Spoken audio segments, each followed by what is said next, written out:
Alright, welcome naman sa ating panibagong video, panibagong reaction mga ka-action, mga kakampeng. O, eto na, mukhang kakabahan ka na, cheese. Ano ito, cheese? Sili cheese, ano po ito? Ito po, ang sabi ng News 5. Basahin lang po natin muna ang kanilang title bago natin i-play ang video. Credit or courtesy po sa News 5. Please allow me to use for informative purposes only. Thank you so much.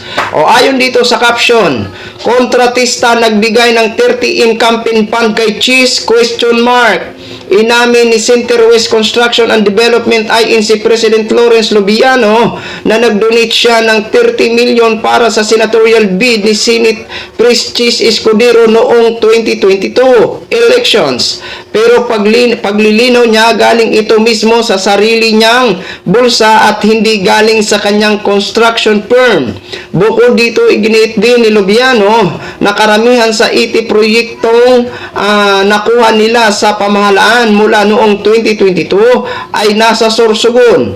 Sinabi niya ito lahat nang tanungin siya ni Akbayan Party List Representative Chel Jokno sa pagdinig ng Kongreso ukol sa sinasabing anomalya sa flood control project ng pamahalaan. Yan po yan mga ka-action, mga kakampeng. Ito po, panoorin po muna natin itong katanungan, ang pagtatanong ni Representative Akbayan Chel Jokno. Yung mga nabid po namin, nasa, I think, from 2022 to 2020, nasa 80 po. More or less Yes, around po. More or 80 projects. Yes po. Thank you. Saan lugar itong mga proyektong ito? More on Bicol po. Bicol. Yes. Where in Bicol specifically, sir? Sorsogon, Your Honor. Meron kayo sa Sorsogon. Yes po. Meron din po kayo sa ibang mga lugar sa Bicol? Yes po. Depende po sa napapanalunan namin po sa bidding. Can you recall the places aside from Sorsogon? May Kamsur din po. May, depende po sa napapanalunan po namin. Pero mostly in Bicol po. Yes, you have some in Albay. Is that correct? Yes po, yes po. At 2001, I think. Some in Camarines Sur.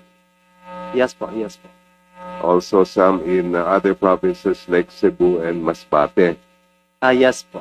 Yes. Now, of those 5 places you mentioned, Albay, Camarines Sur, Cebu, Masbate, and Sorsogon, alin po doon ang pinakamaraming government contract ang Centerways? Your Honor, sa Sorsogon po.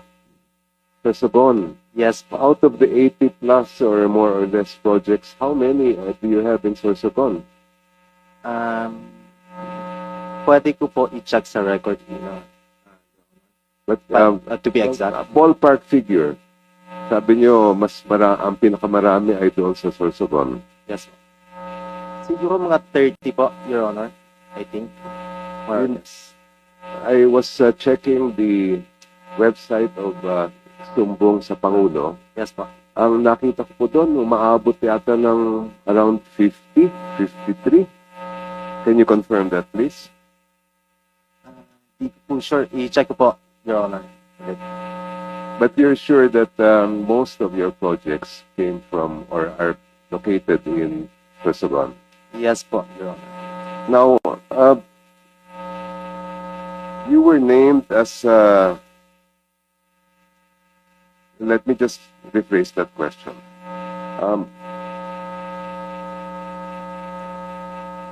Meron po ba kayong kamag-anak, asawa, o kaya kapamilya na nasa gobyerno ngayon?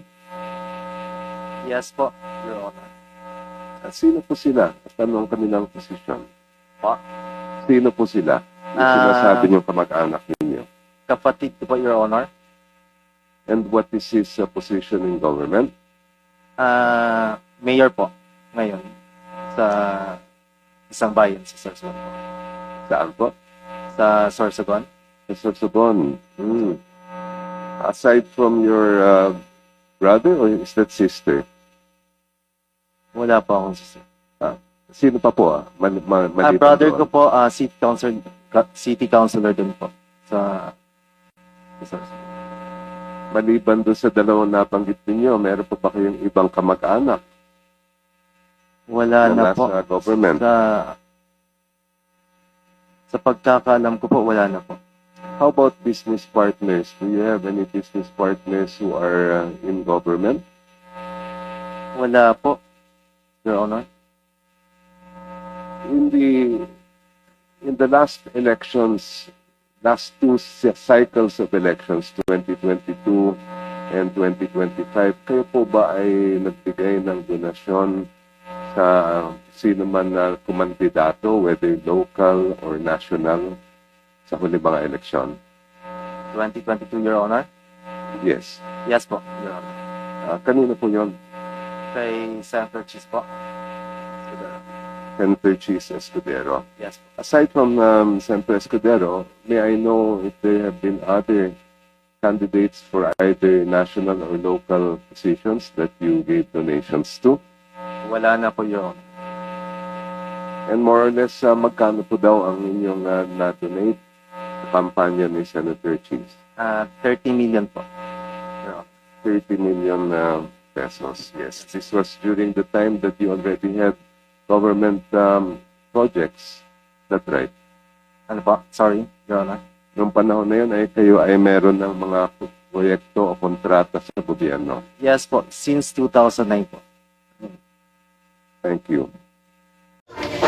So yun na ho mga ka-action, mga kakamping clown, napakinggan na po natin at narinig na po natin ang pag-amin niya, okay?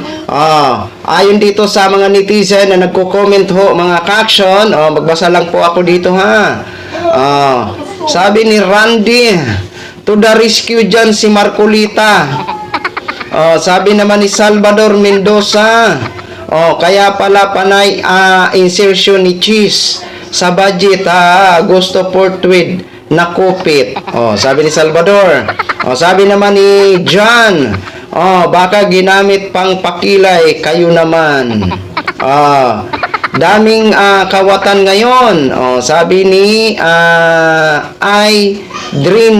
Okay? Sabi naman ni Lorenzo, tumpak ang mga sabuatan, National Man o LGU. Okay? Yun po yun mga ka-action, mga kakamping, ang reaction ng ating mga netizen. Ang masabi ko lang ho dito, aabangan ko lang, hindi pwede ako mag-una-una. Baka mamaya mahulog tayo sa hugis lago. Aabangan lang ho natin. Ginshare ko lang ho ito sa inyo para alam nyo din po mga ka-action, mga kakamping. Okay, maraming salamat po sa ating mga viewers, Luzon, Visayas at Mindanao, all over the world. Excuse me po, all over the world. Ako po, ang inyong lingkod, si The Action Man. Have a good day, everyone.